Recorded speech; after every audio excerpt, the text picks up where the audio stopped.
আমি এই জন্য এই স্কুলে শিক্ষকবৃন্দকে আমি আমার অন্তরস্থল থেকে ধন্যবাদ জানাই। আমি ধন্যবাদ জানাই যে তারা অত্যন্ত সুদৃষ্টিতে তাদের দিকে খেয়াল করছে, তাদের লেখাপড়া করাচ্ছে, তাদের অক্লান্ত পরিশ্রমের মাধ্যমে আজকে এই বহলবাড়িয়ার সুনাম অর্জন হয়েছে। এই বহলবাড়িয়া এমন একটি জায়গা, আপনারা জানেন যে মিরপুর থানার মধ্যে সব থেকে ভালো রেজাল্ট করে বহলবাড়িয়া মাধ্যমিক বিদ্যালয়ের যে বিদ্যালয়ের প্রধান শিক্ষককে আজকে আমরা এই অনুষ্ঠানে আমরা পেয়েছি, এই সম্বোধন পেয়েছি। এই জন্য আমি নতুন গুরুর পক্ষ থেকে তাকে ধন্যবাদ জানাই। আমি ধন্যবাদ জানাই যে সকল অভিভাবক যে তারা আজকের এই সুন্দর পরিবেশে এসেছে তাদের বাচ্চাদের নিয়ে।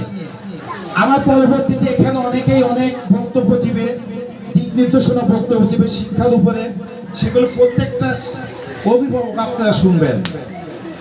সর্বোপরি এই নতুন করে প্রি ক্যাডেট স্কুল আগামীতে যেন এর থেকে আরো ভালো রেজাল্ট করে এই আশা ব্যক্ত রেখে আমি স্কুলের শিক্ষকবৃন্দ এবং অভিভাবকবৃন্দ এবং আমার অত্যন্ত অন্তরস্থলের স্নেহভাজন ছাত্রছাত্রীকে জানাই ধন্যবাদ, ধন্যবাদ, ধন্যবাদ। আসসালামু আলাইকুম। ধন্যবাদ স্যারকে তার মূল্যবান বক্তব্য প্রদান